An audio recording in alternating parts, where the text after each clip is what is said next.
Battles on the horizon, chaos in the land. Sickness spreads like fire, can we stand hand in hand?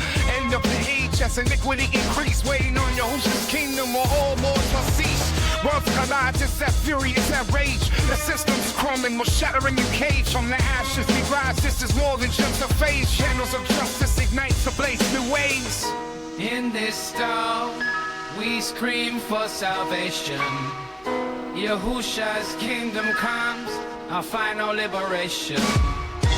Welcome back to another episode of Exiled Strangers. Glad to have you guys. Remember, we do testimonies on here, and if you want to give your testimony, then email us at exiledstrangers@proton.me.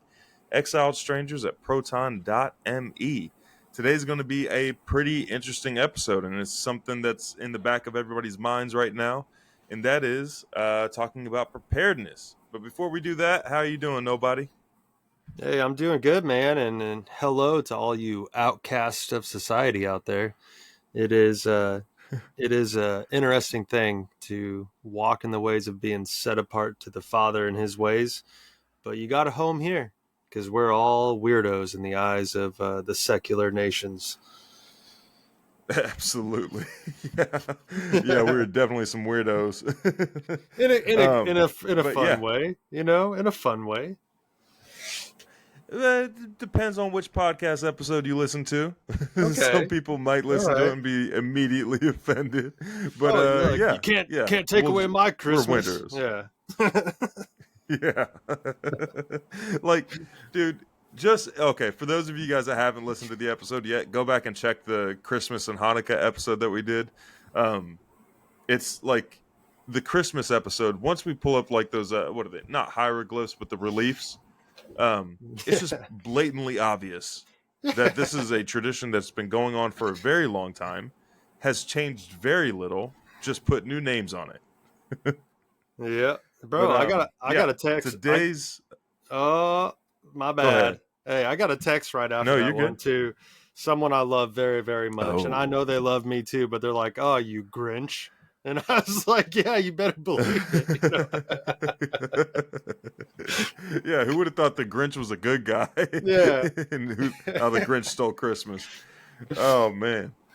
But today's episode is going to be talking about preparedness with everything going crazy in the world. Trump is trying to buy Greenland. We got California on fire right now, and Texas is supposedly getting a bunch of snow. So it feels like everything's back. Oh, and Alaska is like warmer than it is in Texas right now. So everything's flip-flop. Everything's backwards. Things are getting crazy.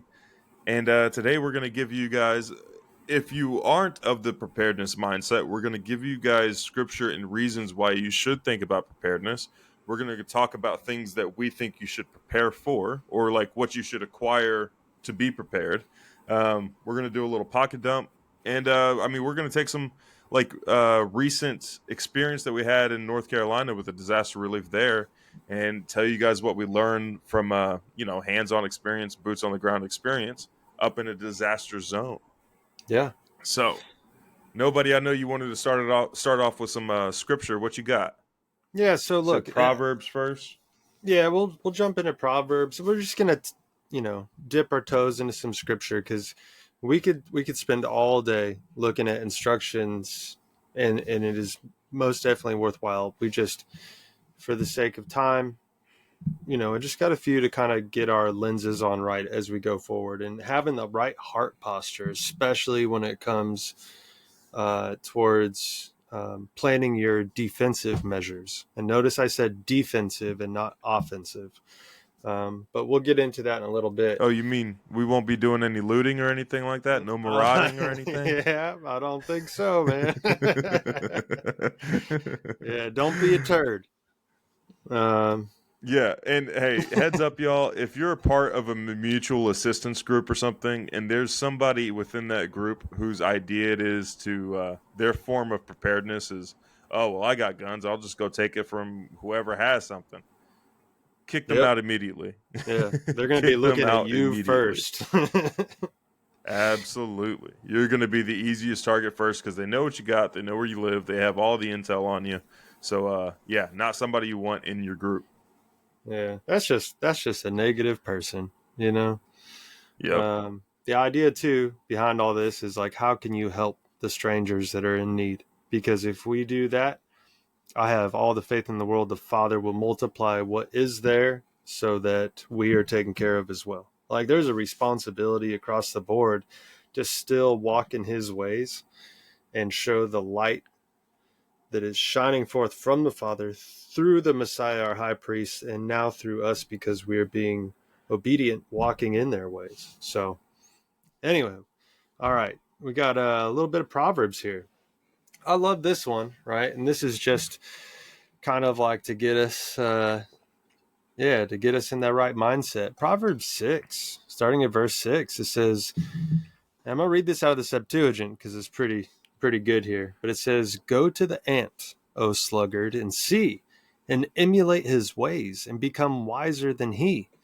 For whereas he has no husbandry, nor any one to compel him, and is under no master, he prepares food for himself in the summer, and lays by abundant store in harvest.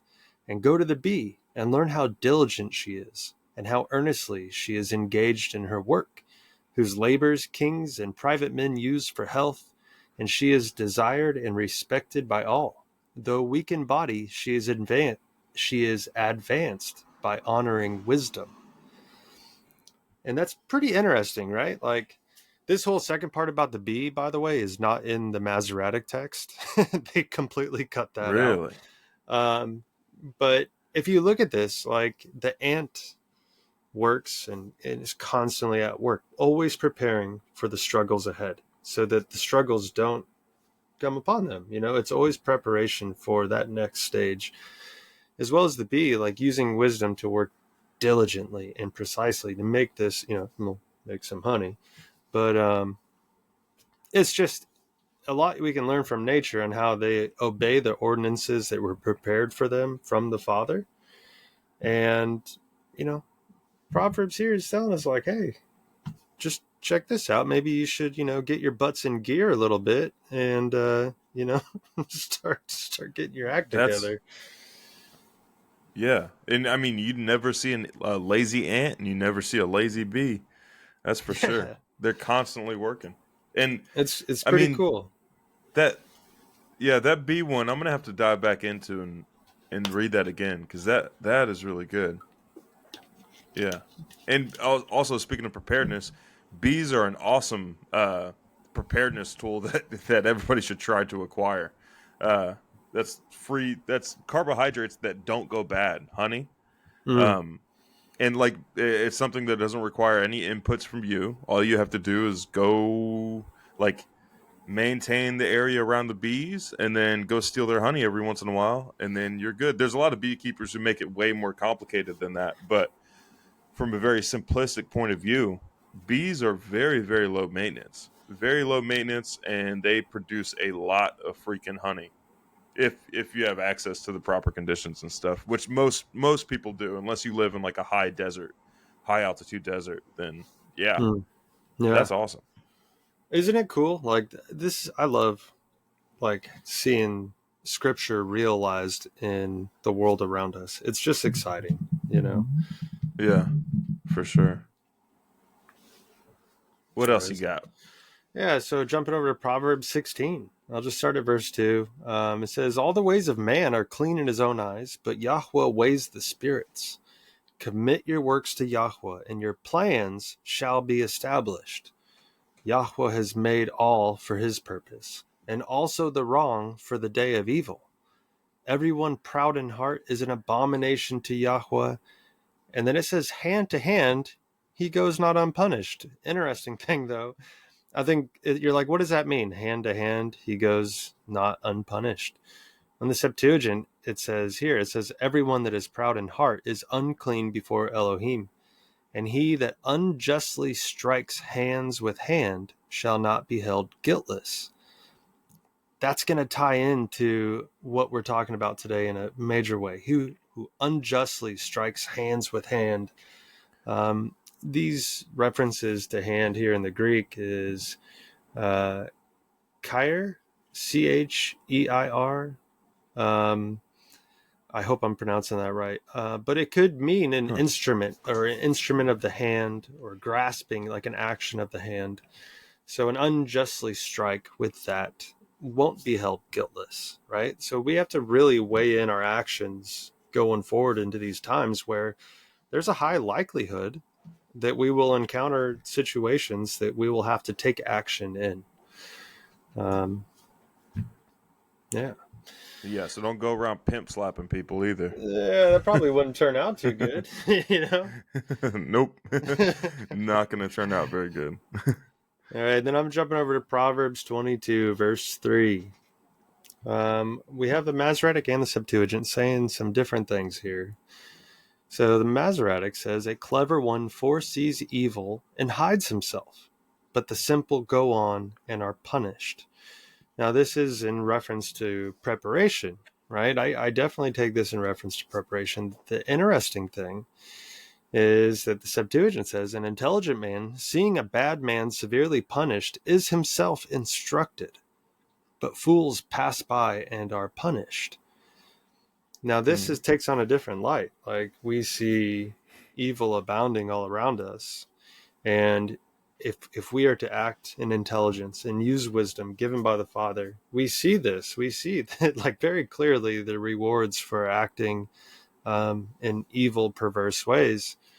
And this is both a safeguarding, and on the way the Masoretic tends to describe this passage, it's also, you foresee evil, you hide yourself, you make preparation.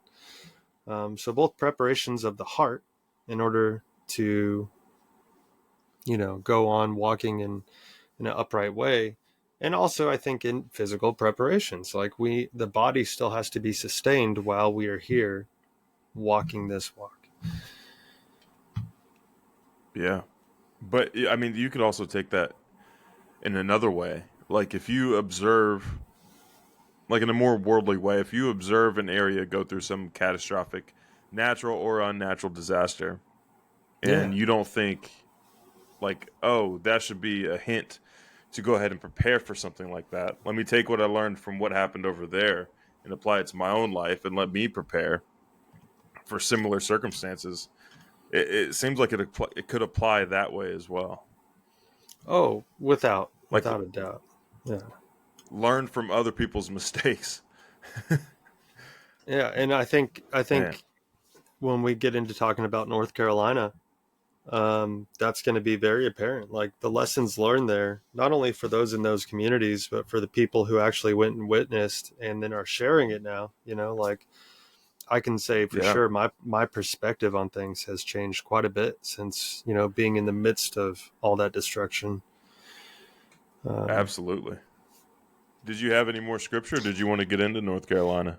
Yeah, let me just get through. I'm going to read a couple more real quick. Okay. And then we can get into it. So 1 Peter chapter 1, verse 13, it says, therefore, having girded up the loins of your mind, being sober, set your expectation perfectly upon the favor that is to be brought to you at the revelation of Yahushua the Messiah. As obedient children, not conforming yourselves to the former lusts in your ignorance.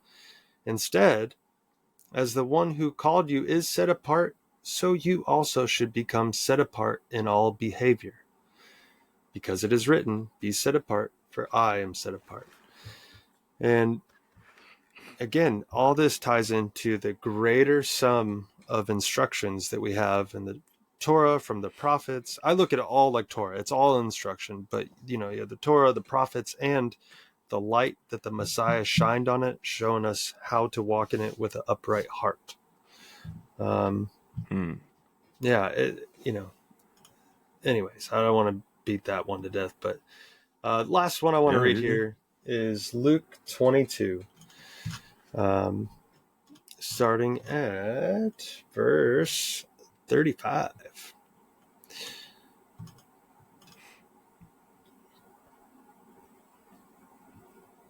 So this is right after he tells Peter, like, you're going to deny me 3 times. And then he goes on to say this in verse 35. So this is right after the supper, before Yahushua is taken. In 35, he says, and he said to them, when I sent you out without purse and bag and sandals, did you lack anything?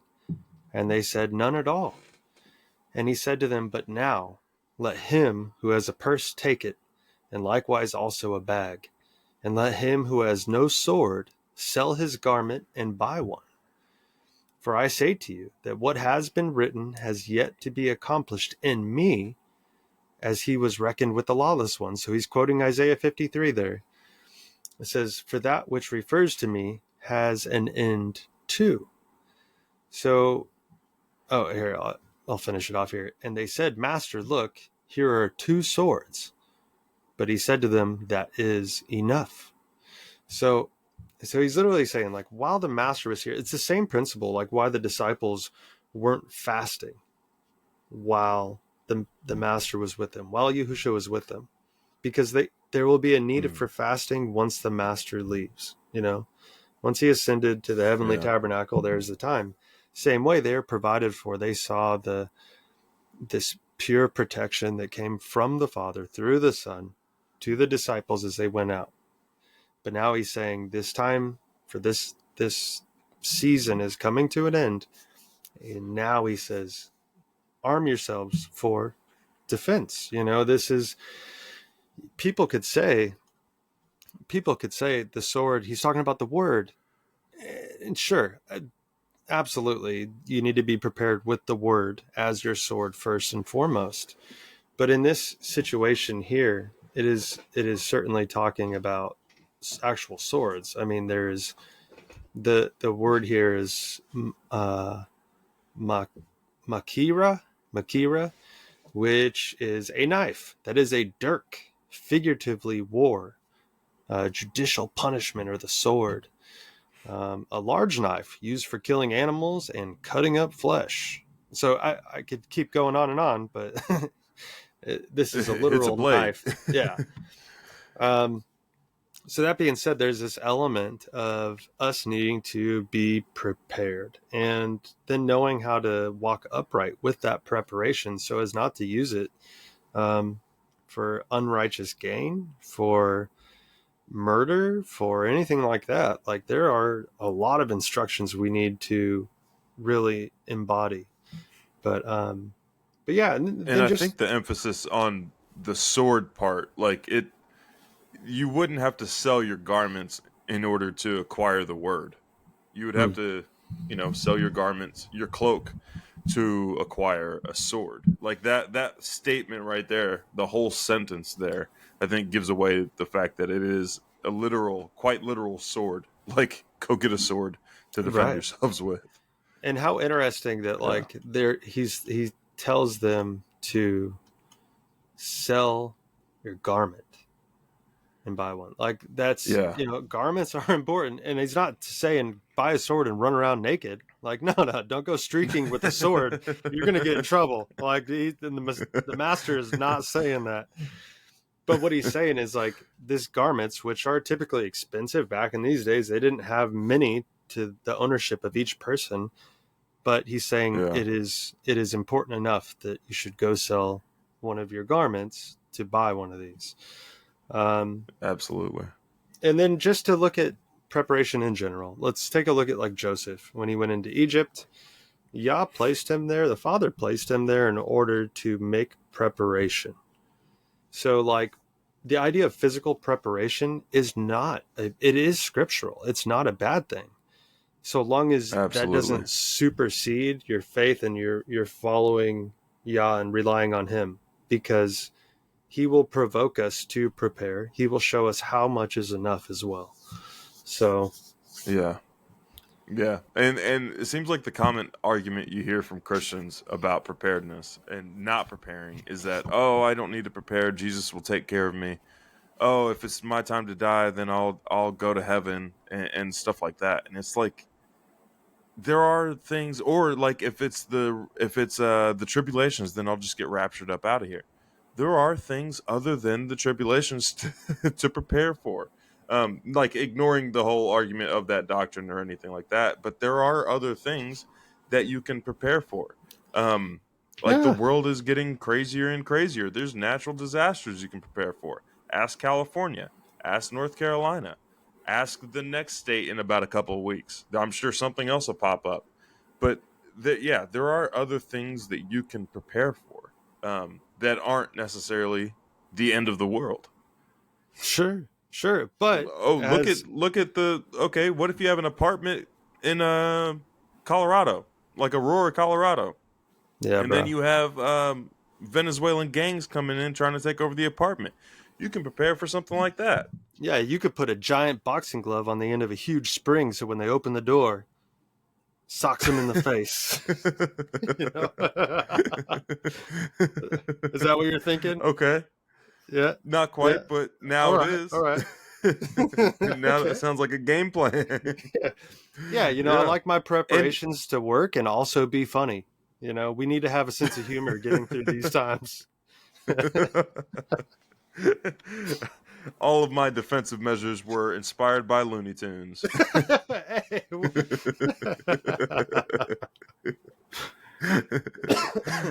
Oh man, specifically Wile E. Coyote and the Roadrunner. Yeah.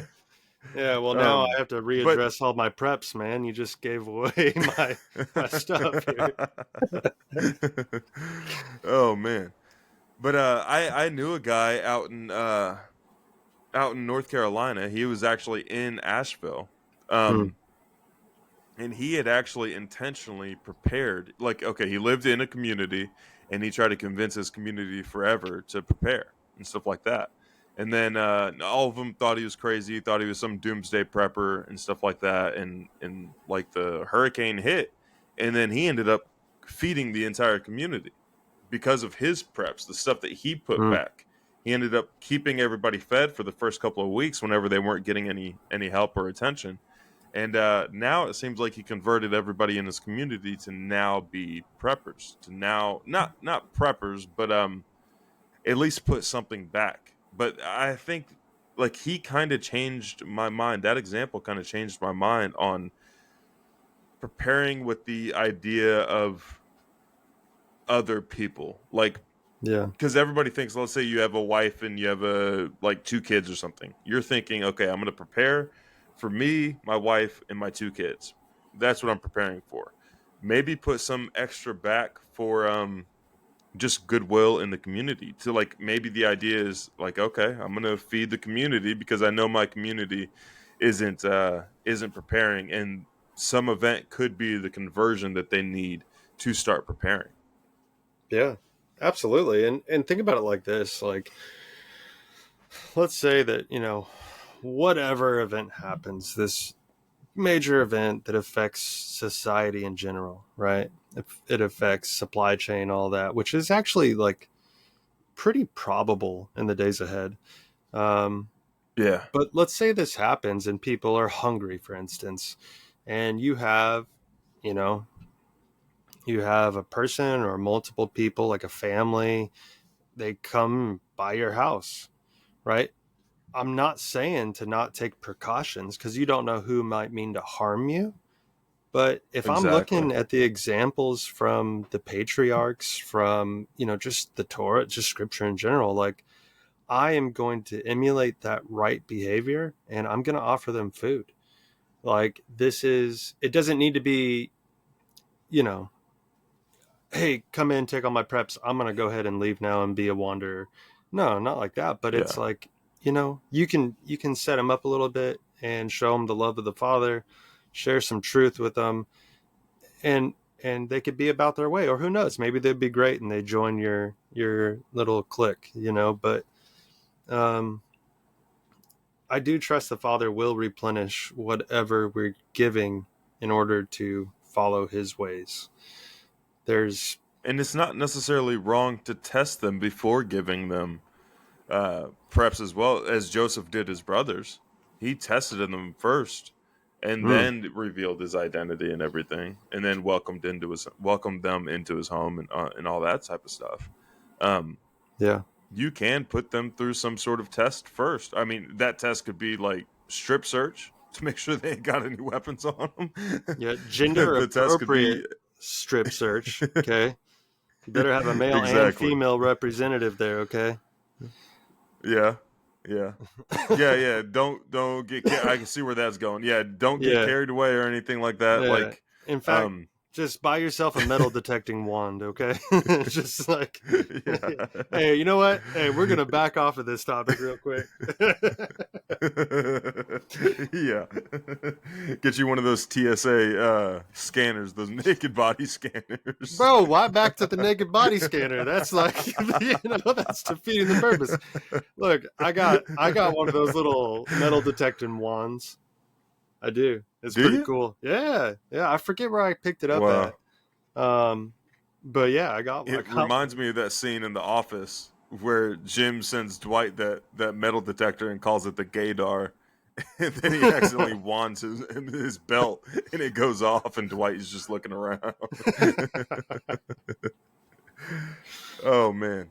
But yes, if you are going to help anybody, you're well within your rights and it's well reasoned to put these people through a test first or be like or have very strict rules that they have to follow in order to receive something. I mean, cuz you can't help somebody at the detriment of like harming who you did prepare for.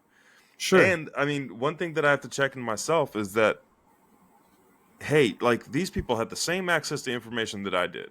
sure. Why didn't they prepare? Like Mhm. why didn't you like now that the event has happened, now you're worried about preparedness and you want something that I put back for my family.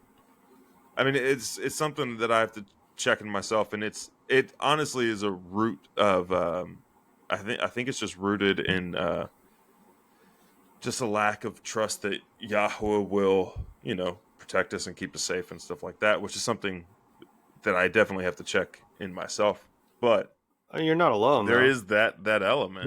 Yeah, Yeah, yeah, yeah. I think it's a common feeling like, hey, you had the same access to the information I had. I've been telling y'all forever that you need to prepare, which is the same point of view that the guy up in North Carolina could have taken. Was like, hey, I've tried to sure. convince you guys for years that you need to prepare, and you all thought I was crazy. I'm not giving you guys any kind of food, and then he'd have a bunch of dead neighbors. But instead, he made converts out of them, and now the community is preparing.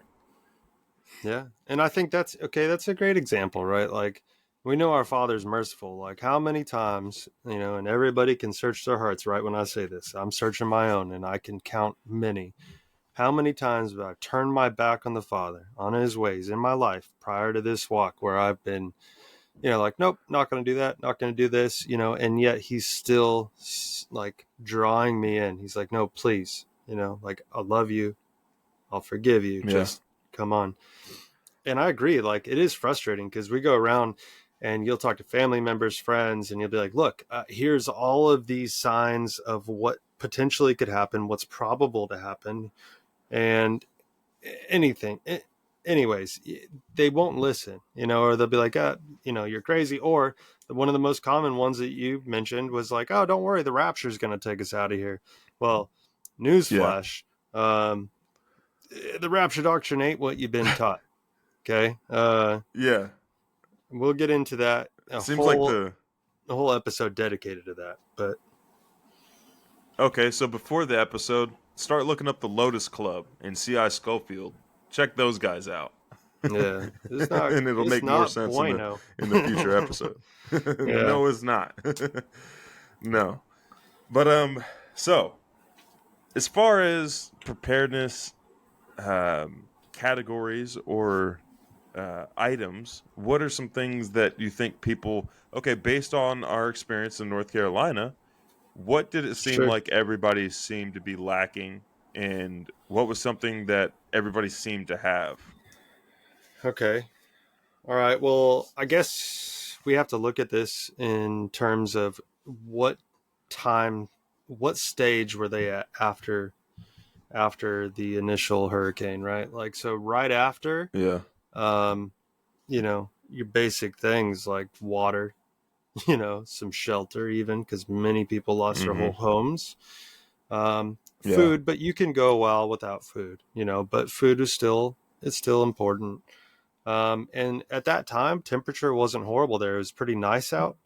So that being said, if disaster strikes in winter, like right now, it's pretty darn cold outside. So you got to consider a lot of these different avenues, but I guess initial life sustaining things.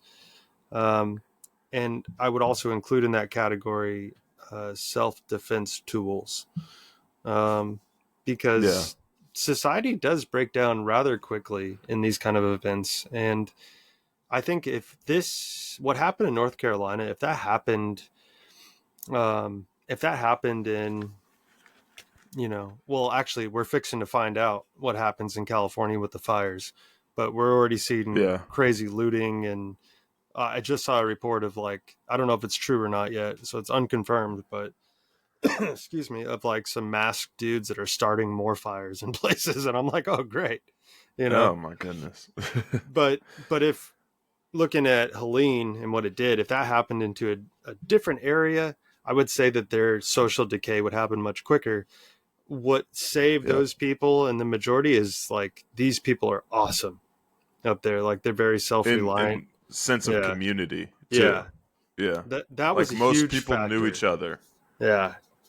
And that's something that that stuck out to me. There were two main things that stuck out to me. Nobody had near enough fuel. And I don't know that you could really even stockpile enough fuel for what had happened up there. But that was one thing that stuck out, was like, nobody had enough fuel. Everybody was out of fuel pretty quickly. The other thing that stuck out to me was the community aspect. Because before that event, I always thought it was like, man, I don't know that I really want to partner up with anybody. It just doesn't seem like a good way to go. But the main reason a lot of these people made it was because they did have that sense of community, because they knew their neighbors' names and all that type of stuff. That really stuck out. But talking about that disaster happening somewhere else, there was that one guy we met who had the footage that he was in his trailer, had the footage of that flood coming at him. He and I were discussing, and he's from Philly. He and I were discussing this very topic. Like, man, if this had happened in Philly, he was saying if this had happened in Philly, like, there'd be looting, there'd be murders, there'd be all kinds of stuff. But he was super thankful that he was in that location for that disaster. You know what? Where there is that sense of community. Yeah, and side note, the last time I was out there in that area, I stopped in and talked with him, and he came right out when he saw me, and he's just like, oh man, he kind of put his head down, and he gave me the biggest hug, and I was like, dude, I'm so happy to see you. Like, you still got the greatest attitude. Anyways, yeah, that dude, he's happy as could be, like, all the time, and a lot of people were. A lot of people were just thankful they didn't have to go to any funerals. But sure, that's a little off the topic. That's more about North Carolina specifically than preparedness. But but still a lot of lessons learned, like communication.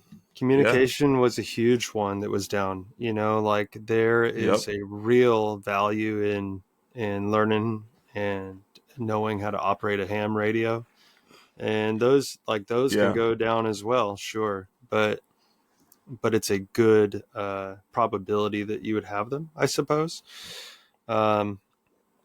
There was that one community, Little Germany. The only reason they ended up getting help or getting any kind of attention was because they had that one ham radio operator in the community.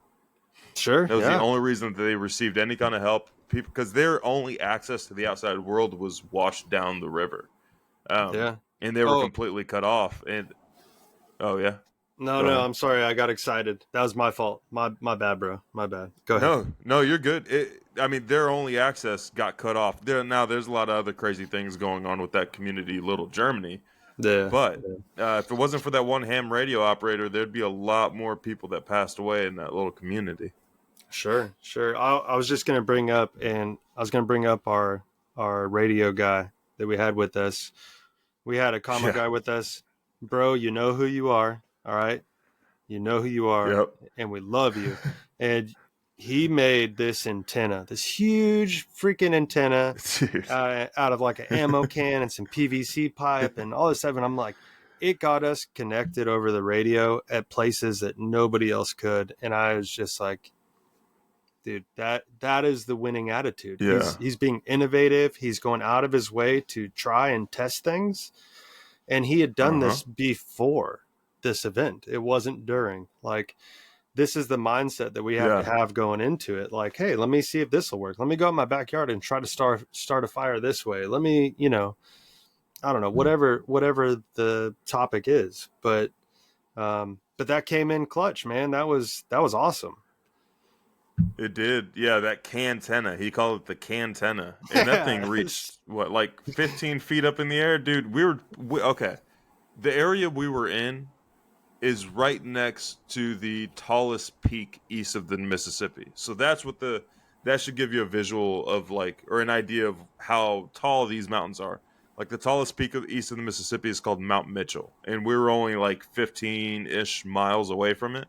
So we're in a pretty tall mountainous region of the Appalachian Mountains. And he was able to connect back to home base, which was like not even in the same state. Yeah, it was awesome, man. Like, it was just awesome. That guy, when you're listening, brother, if you hear us talking about you, it was a real pleasure to be out there with you, man. It was great. Yes, it was. And also another important thing to take note of with him is that was not the first disaster he had been through. He had been through Katrina as well. Yeah. So he already had like an example of what, like, of a natural disaster to prepare for and stuff like that. Now, like, a lot of people tend to compare disasters and like, oh, well, this one was worse or this one was worse. They're all disasters, but they're all different kinds of disasters. For example, Katrina, very flat lowland. Like it's all flat over there in Louisiana. Up here, it's a different disaster because the flooding gets funneled through these valleys, and the water was way more violent for this one. So, still a hurricane, still flooding, but the landscape dictated how the water was going to react once it hit the ground. Both completely manufactured storms too, and directed. Let's not ignore that part. So take your geography into account whenever you're preparing for this. Like, okay, do I live in the mountains? Is there a chance that this valley becomes just one fast-moving body of water? Am I in the flatlands with sandy soil? Is like the water going to hit the ground and dissipate after a couple of days? These are all things to kind of take into account whenever you're thinking of your plan once disaster hits. And then also take into account, like, what's the most likely disaster to occur in your area? Sure. Like, if you're in that same part in North Carolina, what's it called? Like a wildfire is pretty low on the list as far as natural disasters go because it is a temperate rainforest.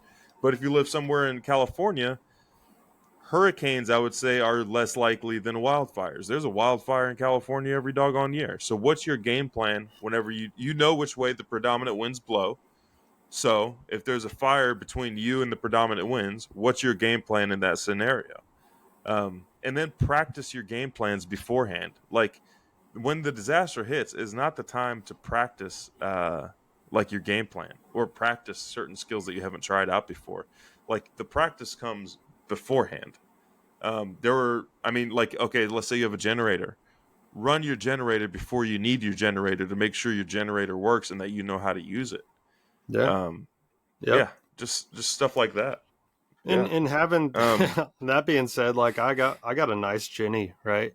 And I know it runs good, but I still have some starter fluid on the side in case it gives me trouble. Like, a few extra things here and there just to have on hand. And it's not necessarily stuff you travel with either. Like, I say, if you set your preparation goal at the worst case scenario, which I think in a general sense, the worst case scenario would be that all hell is broken loose where you are at and where you have prepared at, and you therefore need to exfil and leave. And you don't know, it's a coin toss beyond that. But having to exfil and leave, let's say, taking only what you can carry on your back is the worst case scenario. So plan to that. And then everything else you will have, potentially, you should have a route to go in order to address each situation. And it's not going to be perfect, right? Like in Afghanistan, like, there is always a plan, right? But the second something would blow up, something would go pop or zing or zip. The plan goes out the window and you're just addressing that situation in front of you. Everything becomes Yeah. fluid. It's you have a plan to go drive to the mall. Well, if you see a car wreck in front of you and someone's hurt, guess what? Now you're just addressing that specific situation that you weren't intending to come across. Absolutely.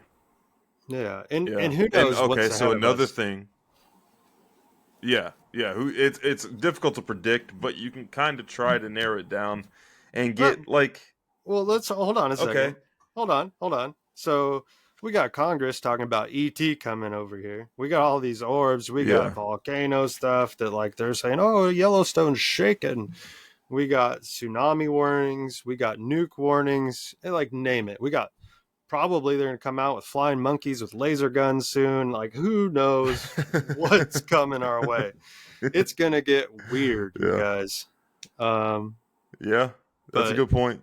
That's a good point. Now, okay, so if you prepare for a EMP blast, sure, then you're kind of preparing for everything.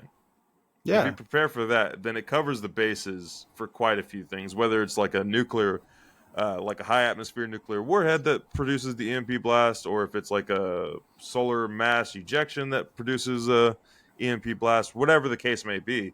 If you prepare for that, then you're covering a lot of bases all at once. Um, yeah. So yeah, there's that. But with your bug out plan, like whenever you're trying to leave your area, try to set up now like a place you can go to. Like okay, in North Carolina, people's homes got wiped out. They can't stay, and let's say all your preps are in that home. Maybe having multiple locations where you have preps in different areas.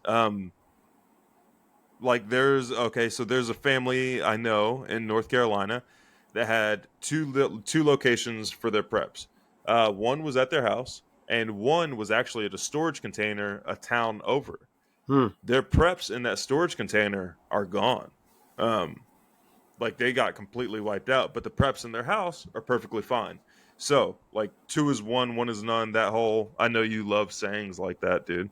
But Yeah. yeah, I just it really applies when it comes to preparedness. yeah, I mean it's true. It's just, so I think I'm just like kind of salty a little bit. So when there's like some Yeah. military phrasing that's popped around, I'm like, oh, just say have a bunch of it. Have Oh, just military. get a bunch of it. I thought I thought that was Boy Scouts. I don't know. I wasn't a Boy Scout, man. I never did that. Neither was I. Well, all right. So never mind. Excuse me. Uh, but no, they do say that. Uh, yeah. Anyways, Yeah. But I just yeah, try to think of multiple locations to store your preparations at, and try to figure out now where you can bug out to if you have to. Um, yeah, because there's people in North Carolina right now living in tents because they didn't have an alternative, and some of you guys listening might just legitimately not have an alternative, sure. and in that case, maybe like okay, prepare a tent, go to a national park. You can do that. There's a bunch of feral people out there doing. I mean, try to avoid the feral people, but Yeah. yeah, that's an option. You can go out there and stay in a national park, learn some bushcraft skills, figure out some wild foraging, learn how to use a bow and arrow, and go hunt some game. Yeah. Those are all options. Um, Yeah. but Well. yeah, But then when it gets into clean eating, man, like okay, so things get limited.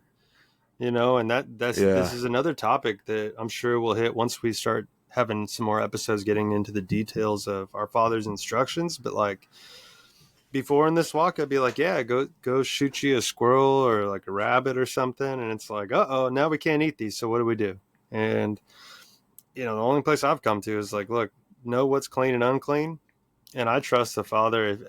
If I'm hungry and we're in like the consummation of times and some crazy, fleeing from one city to the next, I trust the Father's going to put this beautiful buck right in front of me. That we're going to have some venison, like yeah, something. He's going to and provide. don't discount wild foraging. Like especially where we are in the United States. I know a guy He lived in Tennessee, and he was going. Him and his buddy were going to like for some 2 or 3 week like camp out trip in Colorado. Right on the way out to Colorado, they stopped in about Middle Tennessee, and they stopped off in the national park, and they stayed in this national park for 11 days, and they didn't drop a pound.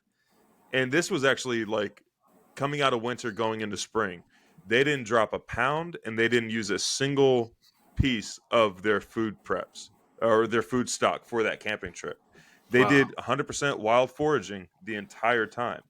um, there's an old saying, when it came to I'm using the term shaman, but that's not really what their role was. Their role was more like your tribal healer type thing. Like he was your doctor, uh, that type of thing. But there used to be a test before they could become a healer. There was a test that they had to go out in the wilderness for a year, and they had to bring back a plant that they could not find a use for. That was like a useless plant. Uh, and the test was if they came back with anything, then they failed. Like, because every single plant has some medicinal, some edible, some sort of use. Um, so just try it, and you don't have to learn everything. You don't have to learn everything at all. If you got like 10 wild edibles just locked away in your brain, and you're like, I know what this is. I know this is dandelion.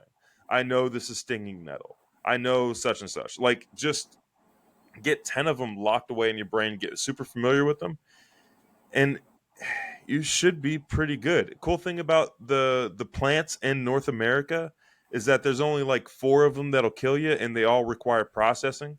um, the rest are either not very palatable or they're edible.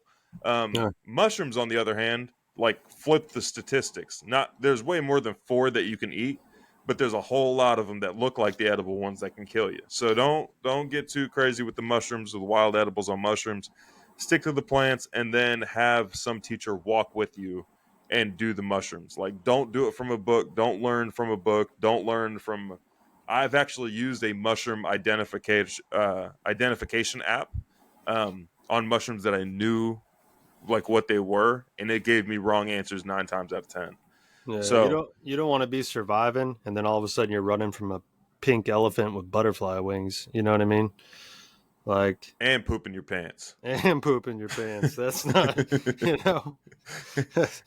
It's amazing how common of a side effect that is. Hey, let me pause real quick. I just got another notification about those fires in California, and this leads into what we were talking about, Okay. communications. It says the fire in Los Angeles County has caused significant damage to the critical communications infrastructure at Mount Wilson, a hub for broadcasting and telecommunications. It's the home to numerous radio, television, and emergency comms towers that serve millions across SoCal. Quite potentially, this could be like a repeater site for ham radios up there. I would venture to guess there's a tower up there for that, or multiple. Wow. So look, there's a potential that, like, you know, your stuff really fails, and it's like, okay, now what? You know, um, yeah. I just wanted That's a to. good It point. popped up at a pretty appropriate time. So Yeah, man. So the topic is preparedness, and preparedness could be something for like natural disasters or like life-changing events and stuff like that. But preparedness also goes into like the day-to-day. Like, are yeah, you prepared for the day every single day? And that kind of leads into like your EDC. Now, we've mentioned before, we plan on doing like EDC pocket fixed blades and stuff like that. yeah. Um, for a bunch of different reasons, sticking to the pocket fixed blade, but it goes into that. I would like to expand that into overall EDC equipment. I haven't really discussed it much with nobody, but All that right, would be something that I would like to do. Is like, what's I'm up? down. I'm down. That's it. That's all you need to Cool. discuss with me. Yep, It's I'm game. all right. There we go. So we've done this before on an episode, but now we're gonna do a pocket dump. Stuff that we in general carry most days. Now, like my pocket dump that I'm going to show you guys, it's generally the same every day. In fact, I'm not looking at anything that on here that I don't carry every day. So I would recommend getting a good belt. Yeah. Get a good sturdy belt. I use that one G-Force. Is it G-Force belt? Oh, I'm not, it's like magnetic. I don't know what belt you wear, bro. Sorry. Dang, you're not paying attention, bro? I shouldn't, I man. thought we were buddies, dude. I ain't looking at Why your don't you know what butt while belt we're I wear, walking man? around places.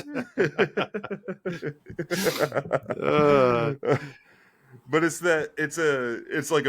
like a stretchy belt. It has like the magnetic clasps and stuff like that. It's a super comfortable belt, and unlike leather belts, it doesn't warp on you.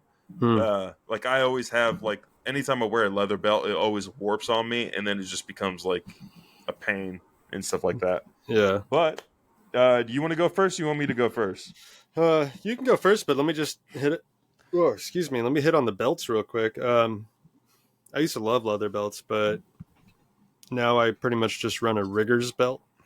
So you got a pretty heavy duty like clasp that you feed the belt through, and then it seats on Velcro, so it won't loosen on you. And then it also has an attachment, so you could drop like a D-ring, and I don't know, if you're brave enough, you can even hook a rope to that if need be in a worst case scenario. Drop a D-ring and a rope if you want to attach someone's kit, and you could potentially drag them out a little easier out of a bad situation. I mean, it's just versatile, but mainly I use them because they hold my pants up and they don't loosen on me. But yeah, I was telling my partner here, and okay, let me just sell myself out in front of the world here. I need to start working out again, man. Like I've lost my butt. So I need to, I need to start doing some squats, some rucking. That's why I got to tighten that belt up so I don't sag. Nobody's got to get that ghetto booty back. Keep his pants up. Yeah. Man. Go get some butt plastic surgery just so I'm not sagging around. Oh man, nobody's gonna be standing up for the next podcast because he's got that BBL. No, yeah. So I think maybe I'll go the route of like squats or something, but There to be you go. determined. That's probably safer. I'll let everybody know updates. All right. Oh, please don't let me know. I don't want to know if you get a Brazilian butt lift, dude. I don't want to know. That's one of my preps, dude. It's one of my preps. Oh man. No, I'm just kidding, everybody. I'm just kidding. I'm not gonna do that.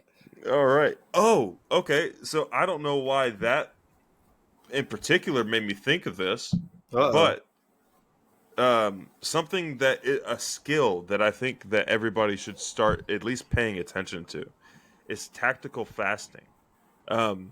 Okay, so there's this show on Netflix called Alone, and not the season that's out right now, but the season before that. The guy who won fasted for the last like 2/3 or third of the time he was out there.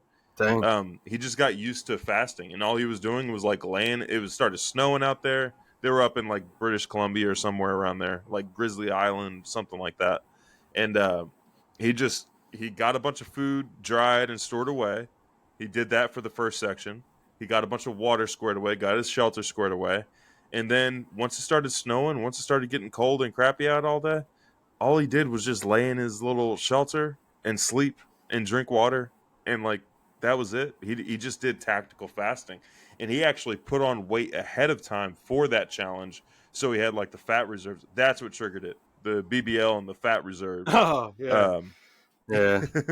I get it. Yeah. I get it. And he just lived off his fat reserves and just fasted. Now, if you're planning to go that route, you're like, all right, I can fast during the time of disaster. I would practice beforehand. I would give it a shot beforehand. And, think of like your electrolytes and salts because that makes fasting way, way easier. But tactical fasting. That's you a can good go point. Quite a while without eating food. Yeah, I would say don't prepare though by getting all fat before something happens because like that might hinder you. When something happens, you gotta like Might have to hop a fence or two, or like something like that. And yeah. there is a thing, like, so as far as like soldiers go and stuff, fit soldiers sustain less injuries on the battlefield. It's just uh, you know, it's just the truth of the matter. Higher muscle densities and better health, you will sustain less damage as somebody else getting the same wound if they're extremely unfit and don't have that muscle density. So That's it's not wild. saying I didn't know that. you're It going to makes have. sense. Yeah, I'm not saying bullets are going to bounce off your pecs, but I'm just saying, like, it'll hold together a little better. But You might as well try. yeah, that's what my butt implants will be. It'll be some AR 500 plates. You can't be bulletproof, but Oh man. oh Okay. So what you got in your pockets, nobody? well. So like always, carrying my Glock 43X. I do love this pistol. Extra magazine, sometimes two, depending on where I'm at, but I always have a second or third extra mag, like in my vehicle or pack, but at least one extra magazine on my person. Yeah. I have a one of those, more, I think they're meant for EDC, but it's kind of like a smaller frame tourniquet, but it's still the same strength and functionality as a regular cat tourniquet. And then nicotine source, shout out to Dr. Artis. Yep. Um, The and other N then word. Yeah, that's his documentary. Check out his documentary, The Other N Word, and where he talks about nicotine and all that. yeah, it's amazing. Really is. Then I got a wallet, always have a little bit of cash on me, cash is good to have on hand. But blade wise, got a little Benchmade shootout. Thank you, brother, for my gift. And No little fixed blade. This one's a Ontario, the Rat 3. I really like this blade. I've had it for a while. But that new Kaiser Beaver, it reminds me of the Rat 3. I don't know if we talked about that yet or not, but it reminded me of that Rat 3. Like it's just a beefy, good, sturdy fixed blade. yeah. Yeah. Yeah. Oh, so, and then Well, I hold on. I always got a phone too, right? But with that, like in my yeah. pack or in my truck, I do have a Faraday bag, specifically for just my phone alone. So if I want to drop it in there and, prying ears, so they're not listening to me. That's a good idea. That's a good idea. So what holster do you use for your Glock? Bro, like I've checked out a bunch, and honestly, like I use the Safari Land in the waistband. They're cheap. It's $30. They're durable. I broke one on our first trip to North Carolina, and it was, even though I broke part of it, it was still hanging on and usable. It just wasn't ideal. Yeah. I went and replaced it, and I remember the moment that I broke it too, because I forget exactly what I was doing, but it hung up on something and it kind of messed the clip up a little bit. But yeah, no, it's good. I know there's some great ones out there. I just like this for the area that I carry in. It sits well. So yeah. Okay. Cool. Well, over here I got the Glock 19 with the Fat Tack holster, and if anybody doesn't know, like, it's a couple of good old Tennessee boys that made this company called Fat Tack Holster. Once you see the guys, you understand the name. Some just corn-fed hillbillies made these holsters, and they are super, super comfortable. We're not sponsored by them by any means. I mean, y'all know we don't have any sponsors yet, but yeah, Fat Tack Holster, awesome company. Just some good old Tennessee boys. And then got my tourniquet here.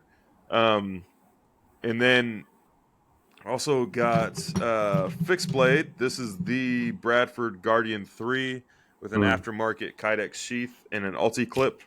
It's my probably my go-to knife 9 times out of 10.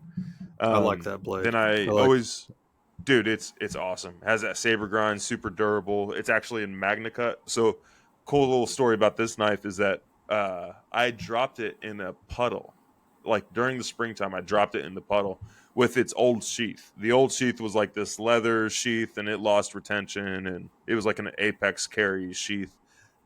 Just the stock sheath that comes with the Bradford Guardian 3. And it slipped out. Didn't know it till I got home. And then I find it 2 weeks later, still in the puddle. I come back to it, and there's absolutely no rust on it at all. And that's how cool that Magna Cut steel is. Yeah. In fact, I haven't even cleaned it since that moment. So yeah, that's always cool. Leatherman, I believe this is the Leatherman rebar. I always have a Leatherman on me. It's just like, of all the tools that I have, I probably use my Leatherman more than I use a knife, to be honest. I don't even use the knife on a Leatherman unless I'm just trying to do something like that you shouldn't do with a knife with it. yeah, guilty. Also, I use my knife today. The back. You're gonna get mad at me. oh man, I used the spine of it today to loosen some flathead screws, and I saw it bending, and I'm like, fine. I was like, I think I could do a little more, and luckily it didn't break on me. We were on the phone when I was doing that. Yeah, we were on the phone when I was doing that. Sorry. Oh man. Anyway, so you guys will know, like, the knives we make in the future, you're gonna know that they're super tough if they survive nobody. If they go through his torture test and they're fine, then yeah, you know they're good to go. So if I'm working out on, I do without giving my identity or anything like that. I use a pair of channel locks pretty often. This is just, usually they were the Knipex variety of like the pipe channel locks and stuff. Since then, I don't know what happened to them. After my first trip out to North Carolina, they just like disappeared on me. So I replaced them with, like, I think the Channel Lock brand of channel locks. They're nice and small. They're way better pliers than the Leatherman if I really need to crank down on something. Sure. What else do I have here? This is like a little Streamlight flashlight. Bam. Ooh. Has 2 different modes on there. There's like regular light and then like turbo light and stuff like that. It's pretty handy. And then one thing that's not on my person but always within arm's reach is, well, also my backpack where I keep extra mags, some spare cash, miscellaneous stuff that I use day to day and stuff like that. And then as well as a notebook. If I don't write it down in the notebook for the day, then chances are I probably won't do it. So I just keep my brain on the outside of my body in the form of a notebook. Some of you will like this. Got a cool little titanium pen. It's like, 4 inches long or something like that. It's the tactile turn bolt action titanium pen, which you can also stab with if you need to. So there's that option. Dang. And then, like, as far as like the fixed blades go, I love knives. Knives are freaking awesome to me. It's the most useful tool in the world. Like, everybody, every culture, everywhere in the world uses a knife. So yeah, I mean, I tend to collect them. One of my favorites is the Spyderco PM2, and this one I believe is in crew wear. Oh, nice. It's an awesome with the burlap micarta handles, compression lock. It's an awesome knife. As far as folding blades go, I like folding blades that have like the hands-free lock. Like, you don't have to put your hand in the way of the blade to lock it or to unlock it. And all like single hand application. Like this Manix 2 has that ball bearing lock, so you just pull that back and it'll close on you. Yeah, dude, I love knives. And then here's a cool little like pocket cleaver that I actually picked up at a festival by like a small time bladesmith. It's cool. It's a little 1095 steel pocket cleaver. Fits perfectly in the hand. Added a lanyard to it. came with the Kydex sheath. Yeah, Yeah, I I like love that. knives. Knives are awesome. I like that Yeah, one a lot. Yeah, I really yeah, like it's pretty cool. the Guardian 3 that you carry. I want to get one of those. Just because when you let me, I Yeah, think it was when we were killing chickens. I think you let me use it on one yeah. of them, if I remember correctly, and it's just a comfortable knife. It's And so we weren't comfortable. killing Like, chickens for fun, you guys. We were gonna eat them. Um, yeah, we're processing them, which yeah, it would be sounded. wrong to eat them and not kill them first. So you got to kill them first. Yeah. Uh, Let's start at the feet. but yeah, but the blade on this Bradford Guardian 3, it's a saber grind. It's in Magna Cut. I got the flat scales on it instead of the contoured scales. I'm not a big fan of the contoured scales.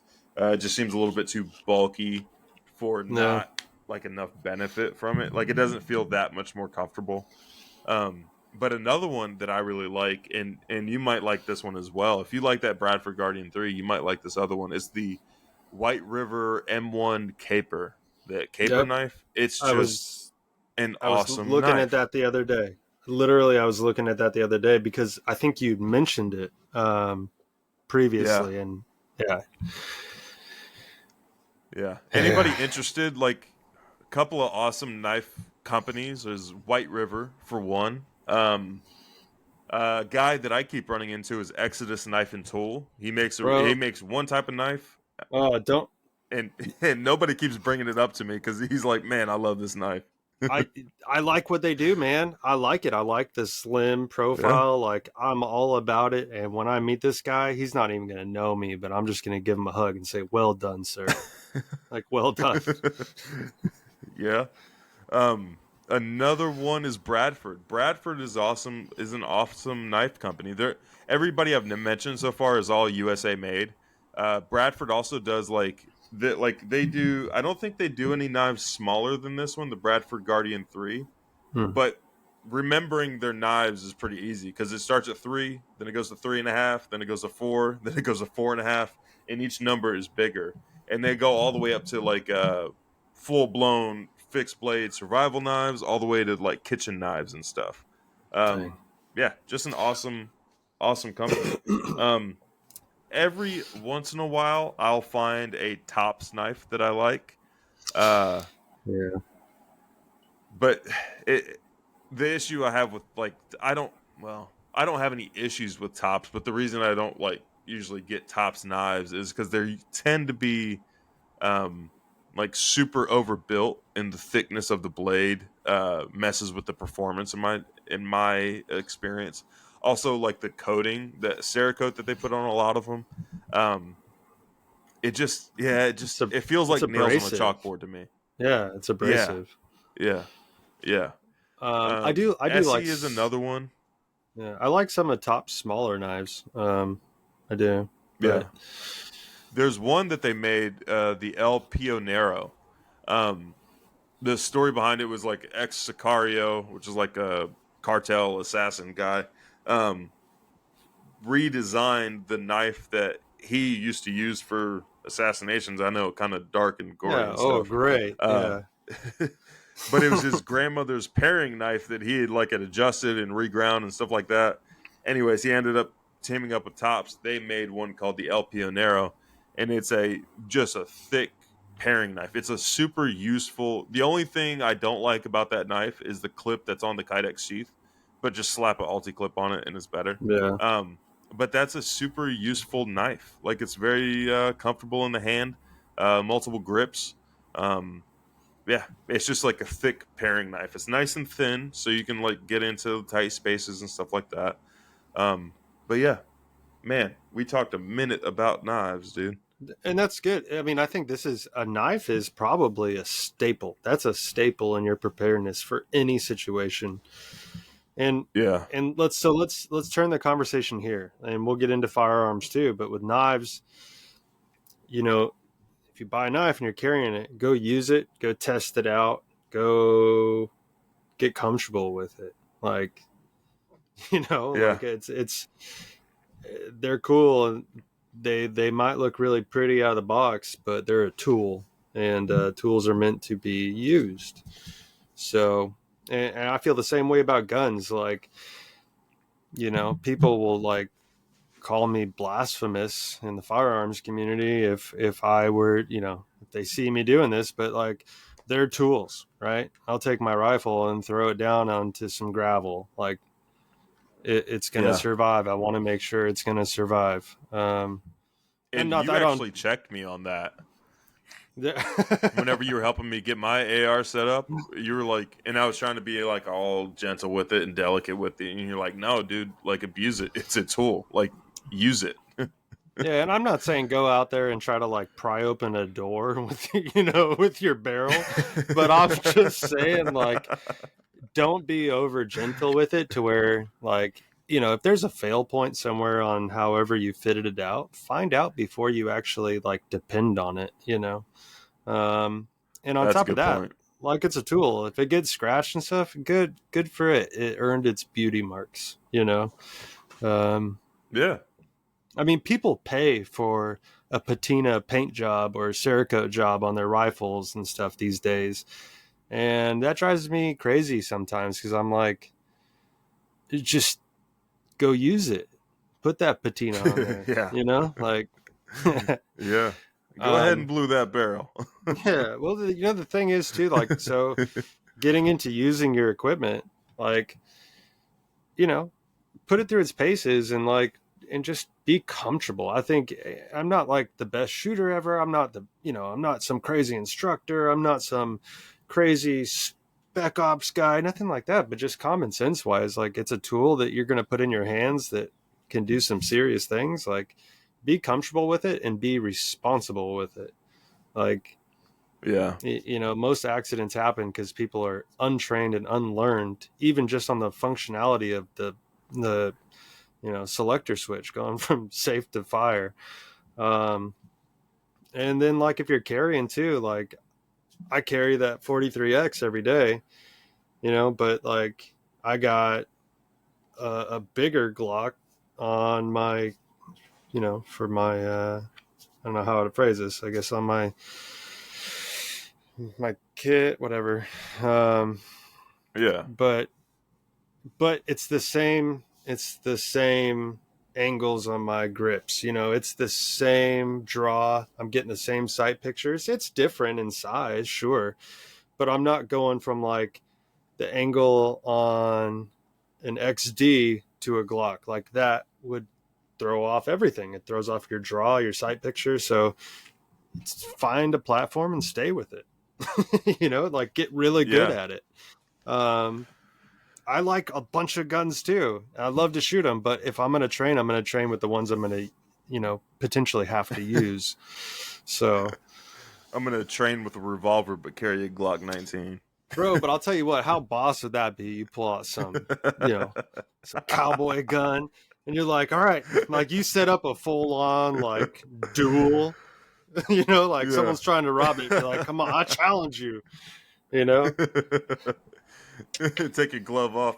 Slap him. I challenge you to a duel. But now I got to wear gloves too. All right. I'll just keep one in my back pocket. Man. Oh man. And okay, so this is going to get some flack from some people, but do not go to the gas station and buy just the cheapest knife you can find. Like you can get so much more performance by just going to a reputable manufacturer and spending like, I mean, dude, you can get a really, really good pocket knife for like $40. Sure. Like you don't have to spend hundreds of dollars. You don't have to spend even $100 to get like a good, reliable knife. You can get a good, reliable knife for like $40. And there's plenty of YouTube, like you'll see it on YouTube all the time. These knife reviewers, somebody will review like even like this Spyderco Manix 2. Yeah. It's an awesome, awesome knife, but you don't have to have something like this that is in this particular knife steel, or that particular price or that particular lock or anything like that to have something that's really, really good and really reliable. But there's always somebody in the comments like, oh, the pocket knife I bought at the gas station is sharper than that. First of all, they ain't you're used lying. it yet. Yeah. And there it's only sharp for right this second. Yeah, it's sharp until you use it, and then yeah. But a skill you might want to learn is how to sharpen knives. It's something that not enough people know how to do, but everybody uses knives. How many people have dull kitchen knives right now? A Yeah. dull knife is a more dangerous knife when you're using it up close and like with your hands and stuff like that. You have For to use more sure. pressure. Yeah, it just becomes a little hectic and a little crazy when it's dull. So just learn how to sharpen knives. It's not difficult. You don't need expensive equipment or anything like that. You can get like a $15 whetstone off of Amazon right now, and like a scrap piece of leather, or even your belt. If you have a leather belt, put some honing compound on the backside of it, and just use that to maintain your knives. And you'd be amazed at how long you can maintain a knife just by stropping it at the end of every day and not having to resharpen it. Yeah. Especially, okay, that's not going to work so well if you get some of these crazy super steels, but I would say 70% of the knives out there, that's going to be more than adequate to put a good working edge back on your knife. Yeah. Yeah, absolutely. And but you know what? You bring up a good point, right? Like the maintenance required on some of this equipment. Like clean your guns, you know, Yeah, sharpen your knives, do maintenance on your generators, do maintenance on your radios, charge your batteries. Just these simple things where when, if something happens, it's not like someone's going to give you a 30-minute heads up. Like something's just going to happen. Um, yeah. and, and Be if you don't, the ant or the honeybee. yeah, yeah. And if you don't know how to do any of these things, guess what? Like you got YouTube University right now while we still have it, while internet's up, like take advantage of it. There's Absolutely. videos on all of this stuff. Um, Oh yeah. Now the only time I would say don't trust YouTube is when it comes to foraging. That yeah. when it comes to Okay. wild foraging. Yeah. That's something like when it comes to plants, you're generally gonna be okay if you're in the United States. Um, but that's something where I would try to find a mentor for, like somebody who's gonna go out there with you. He's gonna show you, or she is gonna show you what you can eat, what characteristics to look for, and stuff like that. Like take the approach the Secret Service does with counterfeit money. Um, they just know what a real US dollar looks like. And if it doesn't look like this, then they know it's fake. Same thing Hmm. with dandelions. There's actually dandelion is a big one. There's a lot of people who look at a plant and call that a dandelion, and it's not. Like dandelions aren't as common as a lot of people think. A lot of people will confuse like broadleaf plantain with a dandelion. Really? Um, and those are two, yeah, those are two plants that if you live in North America, those are two plants that you should definitely become acquainted with. Um, if nothing else, like they just make your salads better. Like broadleaf plantain, early spring, dude, it tastes like butter. Really? Like it Oh literally man. tastes like butter. Yeah. Um, there's this one weed called smartweed, has the same. It's like these purple little seeds almost. They're not going to provide much in the way of nutrition, but they have the same cognitive benefits that ginkgo balboa does, or biloab, ginkgo biloab maybe balboa. It's that Japanese looks like a cat paw leaf. Okay.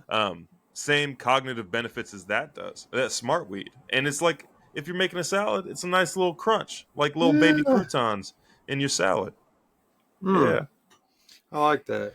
And then back to like what we were talking about before, when it comes to food preps and stuff, something that okay, let's say somebody asks me like, "Hey, I know you're into preparedness. I'm now convinced that we need to prepare. Like, I need to get my family prepared. Where should I start?" Um, I would say, as far as food preps go, I would say get at least 6 months of food put back for each person that you're preparing for. The reason I say 6 months is because in North America, worst case scenario, that's how long you're going to have to wait for your very first radish harvest if you plan on like growing food to sustain yourself afterwards. Like worst case scenario, you're going to have to wait 6 months before your first radish harvest Hmm. in North America.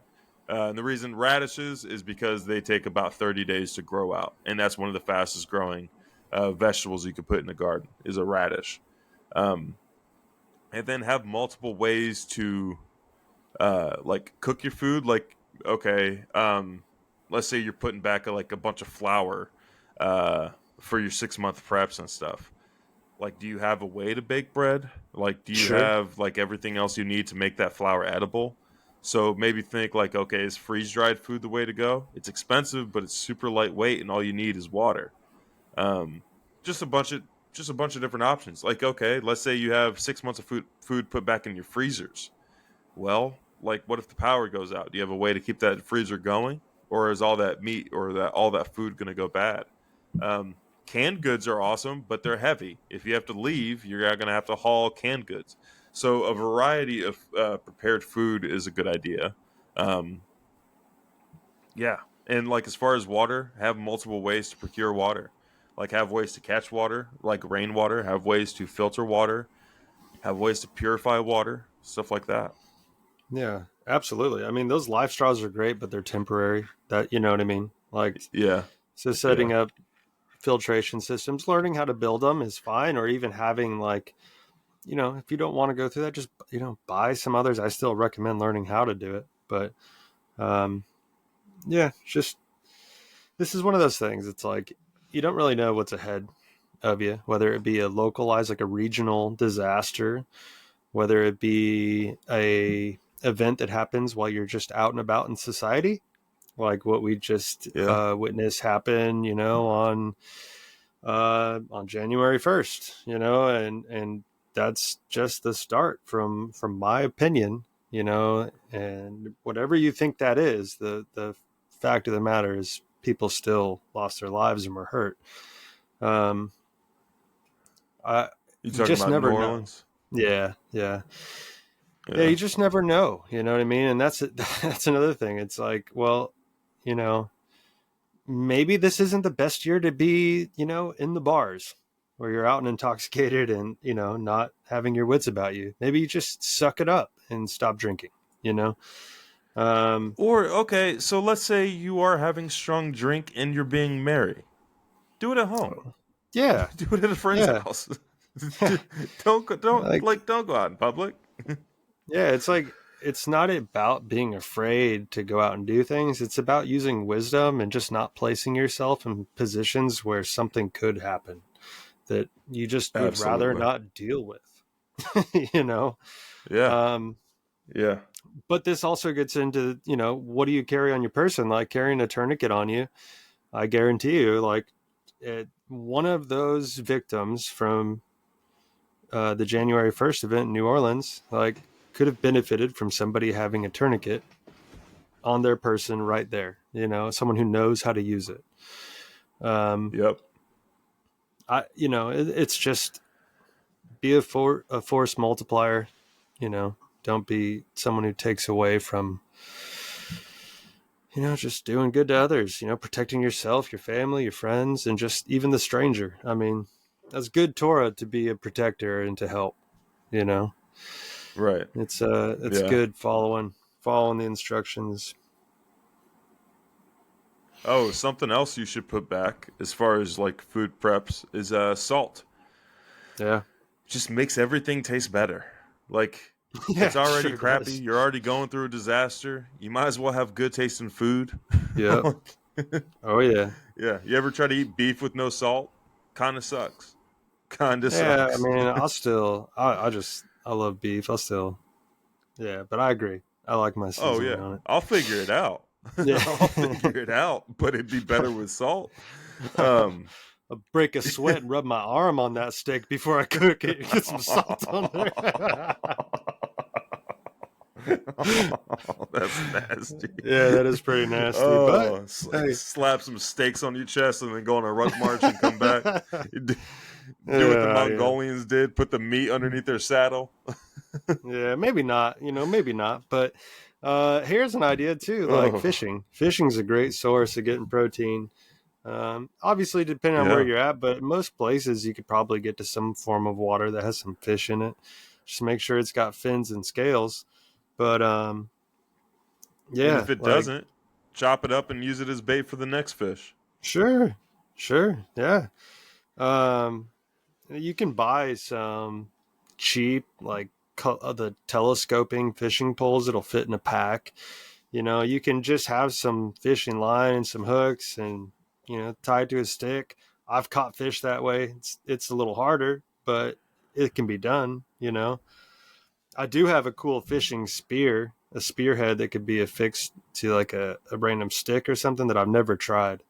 I want to get out and try Dude, that'd that. be so cool. Yeah. That'd be so cool. Like one of those frog gigging sticks. Yeah, it's so similar. Yeah, it's probably the same design, but um, Huh. yeah, I really want to spearfish and then eat it right there on the bank of the water and just be a man, you know? Oh yeah. Oh yeah. Yeah. With like Smeagol? Is that what you're talking about? We likes it fresh and wriggling.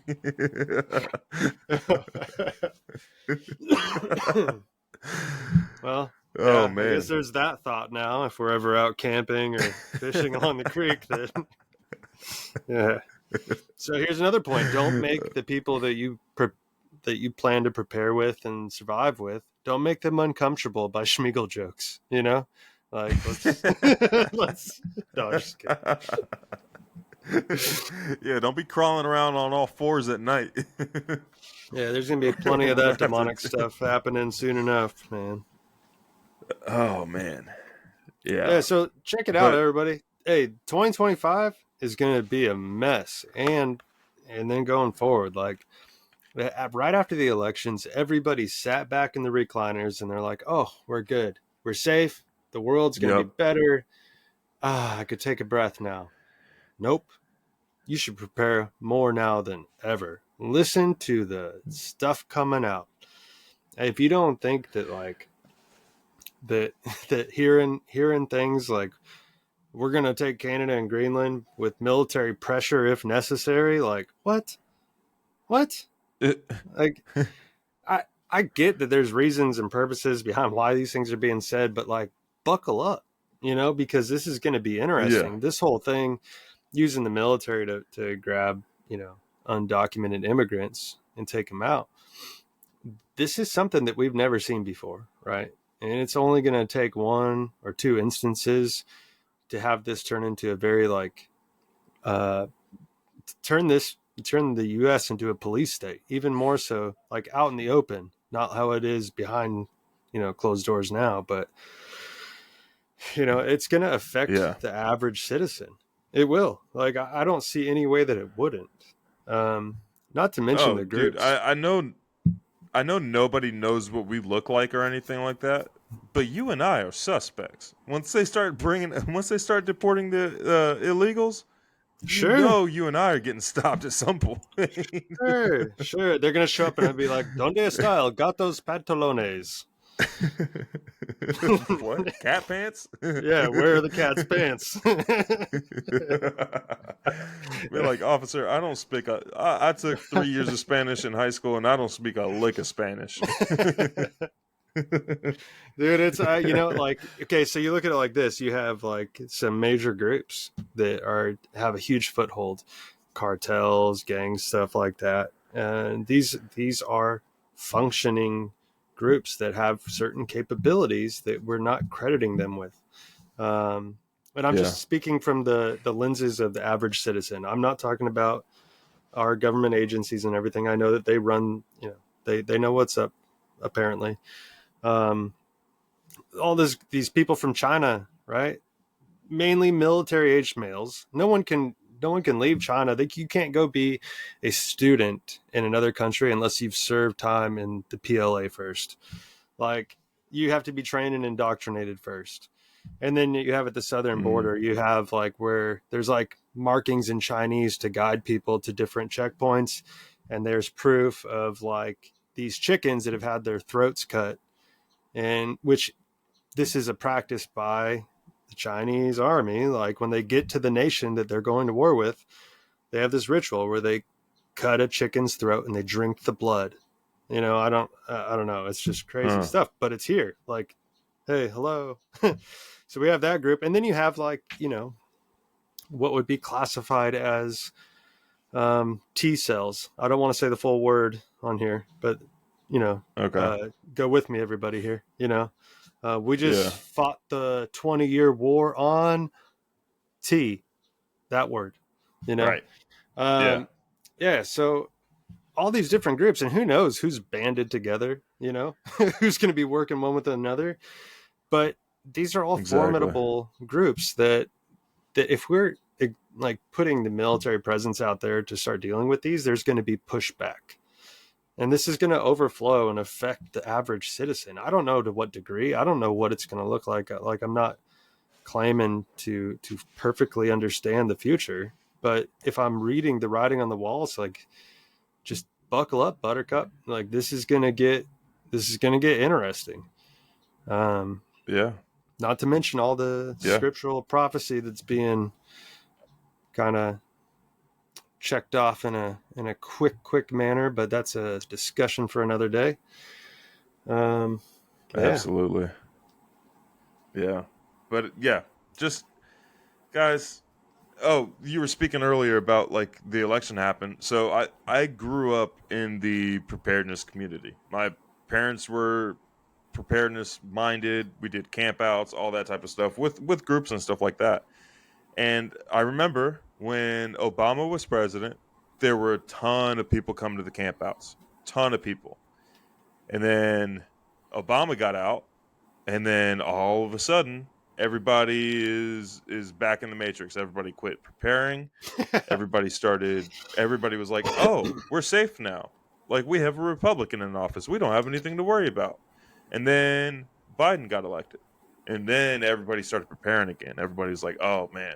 Every time there's a Republican in office, everybody stops preparing.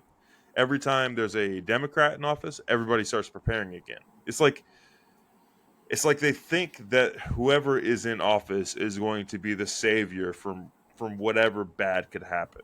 Don't view it like that. Like, left, right, red, blue, whoever's in office, just they're all on the same team. It's like, do you want spit or do you want lube? That's what the question is. Like, just keep preparing. Despite whoever's in office, just keep preparing. It's basically like two sides of the same coin. You put it in the same machine and you get the same crappy product, If we are to believe that scripture is accurate, which I firmly do with all of my being, we know that there is little to no evidence of any sort of righteous government at these days now before the Messiah returns. In fact, even what's seen as a potential peacemaking government, if it should so come to be, like, will be a deception. We know the Messiah comes back. He doesn't come back to bring peace right away. He comes back with a vesture dipped in blood. This is the way it is. And it's not about if you just confessed a name or not. It's, are you keeping his ways? Are you truly walking after him? Do you know him? Does he know you? Yeah. That's the biggest place of preparedness we need to be. And then physically preparing comes secondary to that. And this isn't anything like the disasters and the what could happen from man isn't what you should be fearful of. Right. Like, of everything we discussed this episode, like, the only thing that I was fearful of was, does he know me? Like, that has got to be the scariest verse in the entire Bible. It was, depart from me, I never knew you. Like, you did all these works in my name. Depart from me, I never knew you. Let's hit that real quick. Let's hit it real quick. Let's finish off in that. Yeah, Matthew 7. I'm about to pee my pants. Not because I have to pee, just from fear. I kind of got to pee. Let's get through this so I can run to the bathroom. All right. Okay. Starting in Matthew 7, verse 15. Okay, so we're going to read this in succession here. It says, But be aware of the false prophets who come to you in sheep's clothing, but inwardly are savage wolves. By their fruits you shall know them. Are grapes gathered from thorn bushes, or figs from thistles? So every good tree yields good fruit, but a rotten tree yields wicked fruit. A good tree is unable to yield wicked fruit, and a rotten tree to yield good fruit. Every tree that does not bear good fruit is cut down and thrown into the fire. So then, by their fruits you shall know them. Okay, he says this amazing thing here, which can be summed up by Psalm 1. You want to know what producing good fruit is? Let's hit it real quick. Psalm 1 says, "Blessed is the man who shall not walk in the counsel of the wrong, and shall not stand in the path of sinners, and shall not sit in the seat of scoffers. But his delight is in the Torah of Yahweh, and he meditates in his Torah day and night.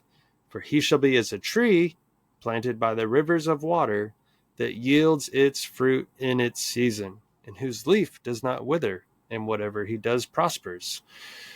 The wrong or the wicked are not so, but are like the chaff which the wind blows away. Therefore the wrong shall not rise in judgment, nor sinners in the congregation of the righteous. For Yahweh knows the way of the righteous, but the way of the wrong comes to naught."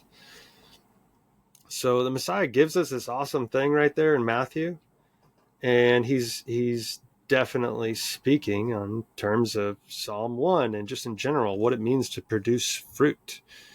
So right after this, he goes on to say, "Not everyone who says to me, 'Master, Master,' shall enter into the reign of the heavens, but he who is doing the desire of my Father in the heavens. Many shall say to me in that day, 'Master, Master, have we not prophesied in your name, and cast out demons in your name, and done many mighty works in your name?'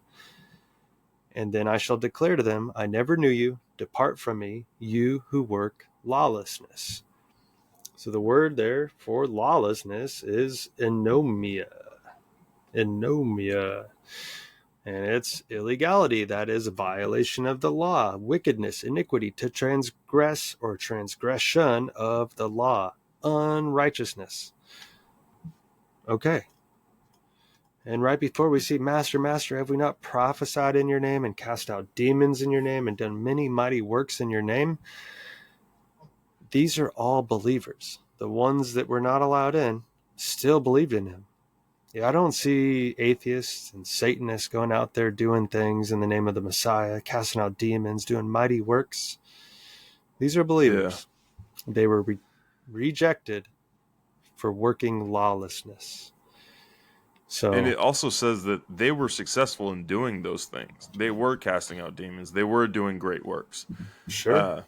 They were performing miracles and stuff like that. And I think that's something I need to pay attention to, is like, okay, they are able to do these things, but if they're still not following the law, I mean, not necessarily something I need to pay attention to. I hear what you're saying. I think we all do. I mean, yeah, it's like that's not necessarily a fruit to look at if you're trying to determine whether it's they're producing good fruits or bad fruits. Yeah, it is interesting, for sure. Yep. And so,